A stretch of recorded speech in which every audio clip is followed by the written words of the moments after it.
Hello, and thank you so much for taking the time out to listen. Today, I am in my book, Socially Sweet, Privately Cruel, Abusive Men, and I am talking about how one might find out if someone who is socially sweet online will later become cruel, an enemy, if you will, okay?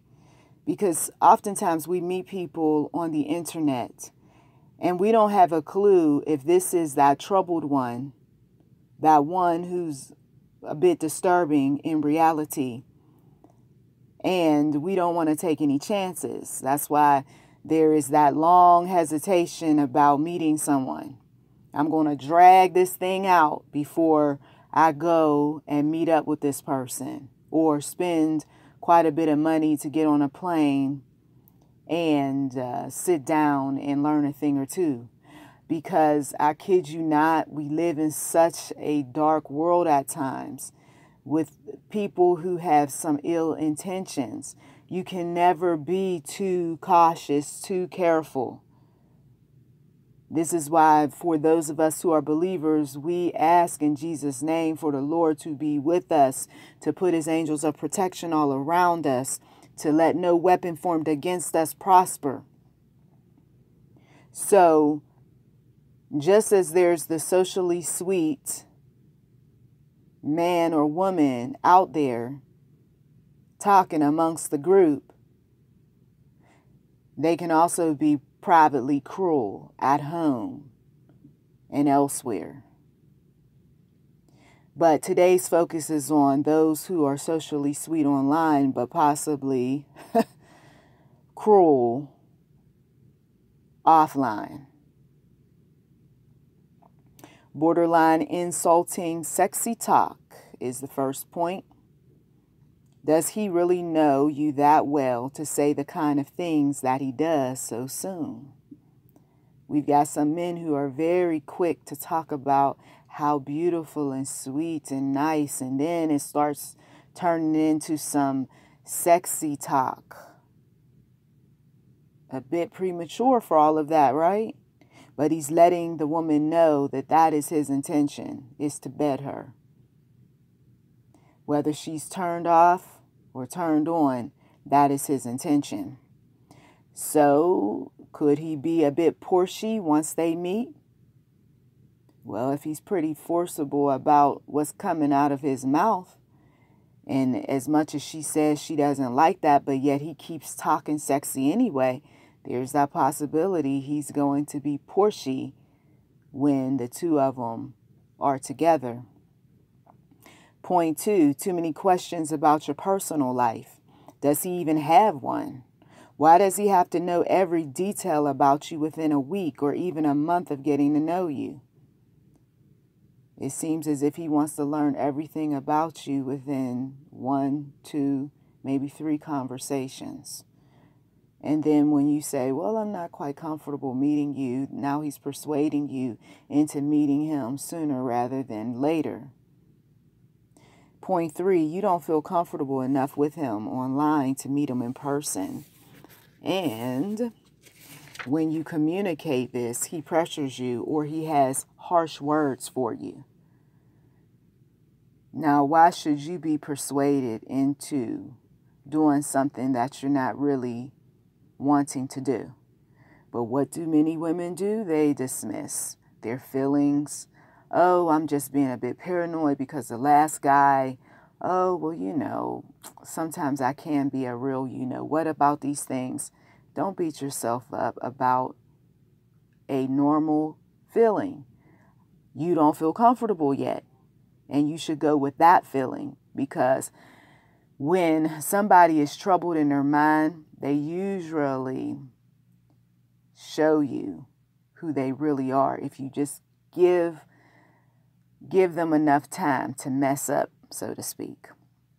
Point 4, if you have an online disagreement with the nice guy, right, quote unquote nice guy, he starts saying things to make you feel guilty, disrespects you, and becomes critical of your personal beliefs.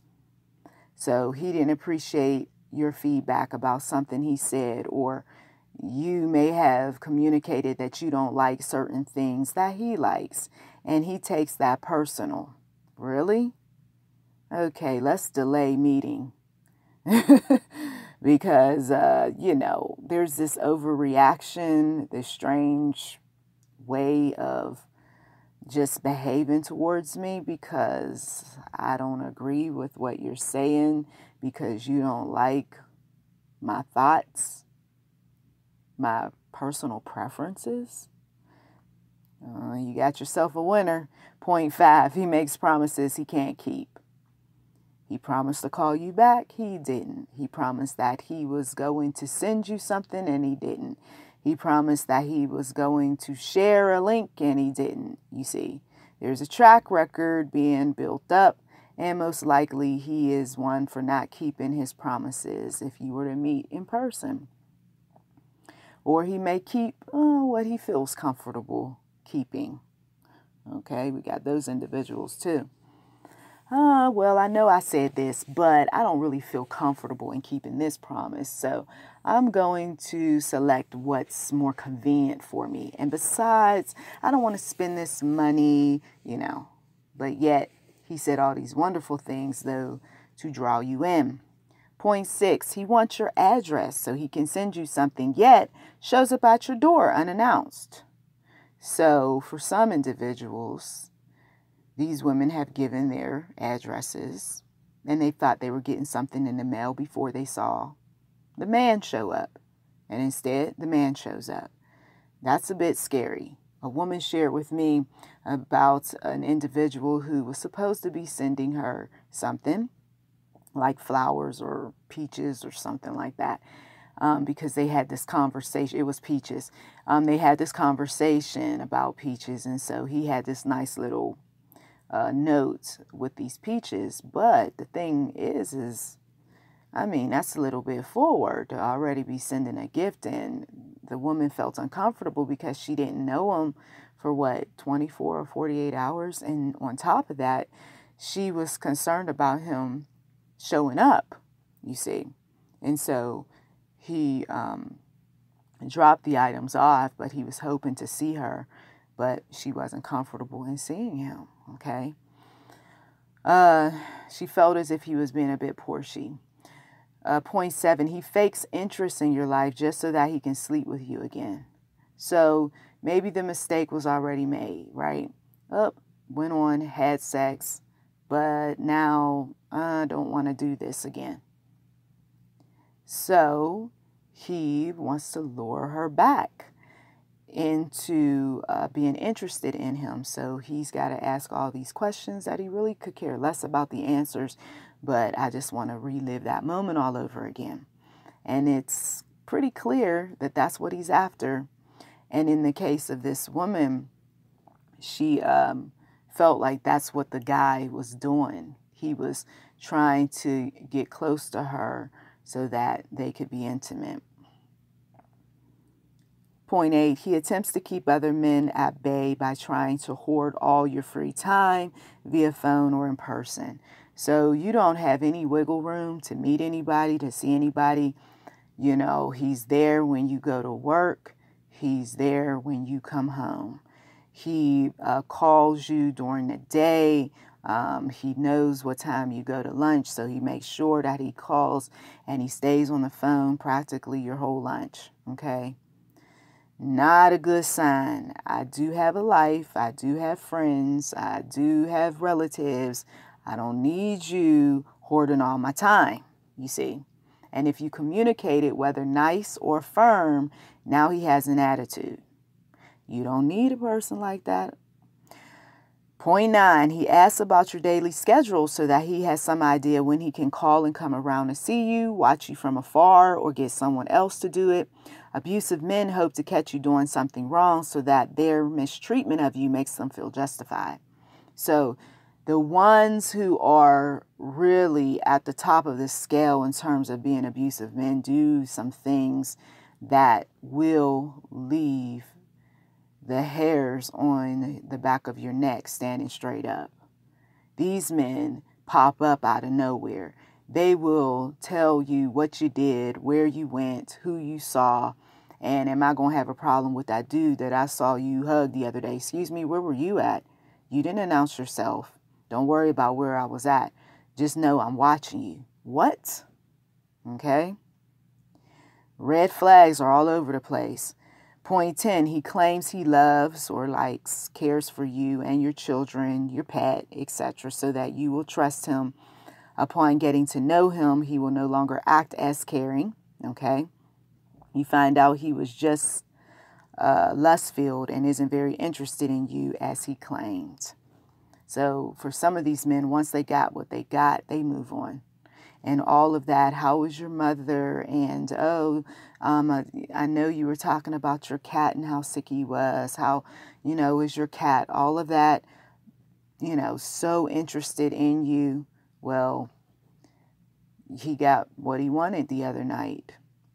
And he found out that it wasn't as great as he thought it was going to be.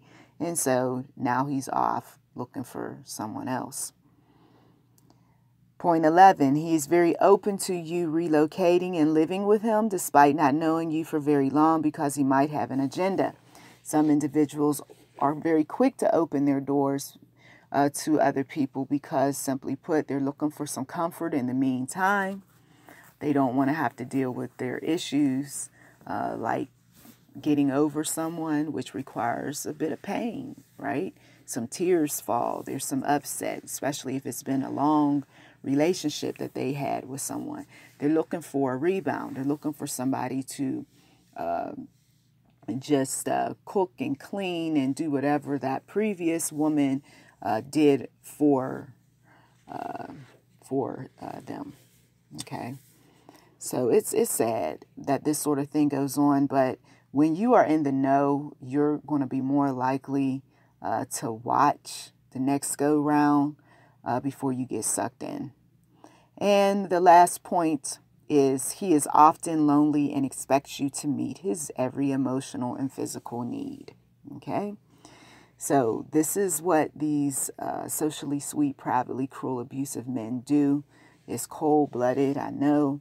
It keeps you on edge. This is the early stages. And this is just having that communication over the internet, which eventually leads to the meeting. But what a lot of these abusers are doing is they're trying to skip the getting to know you part. And let's just get straight to, I want to see you. And then from I want to see you, I want to bed you, to, okay, now that I've bedded you, are you going to live with me?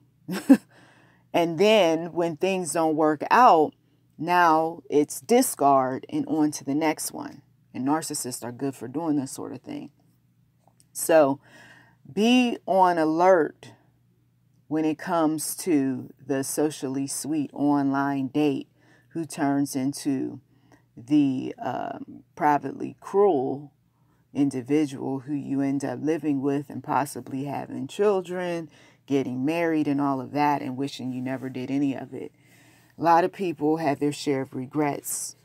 So thank you, as always, for taking time out of your busy schedule to listen. Please do get the book, Socially Sweet, Privately Cruel, Abusive Men. This book is for those women who have gone through much when it comes to these men who seem to be quite nice, quite caring among the public, but behind closed doors, they are totally different. For the men, I do have a book called She's Crazy, and that book gets into the emotionally and physically abusive women and all that comes with them and their solutions, of course, in the book, and ways to get out of those sorts of situations as well. So I do cover both men and women in my two books. Once again, Socially Sweet, Privately Cruel, Abusive Men, and She's Crazy by NichollMcGuire. Please do check the description box for anything that might be of interest, as well as those links to those books. And feel free to subscribe, like, comment. Blessings to you.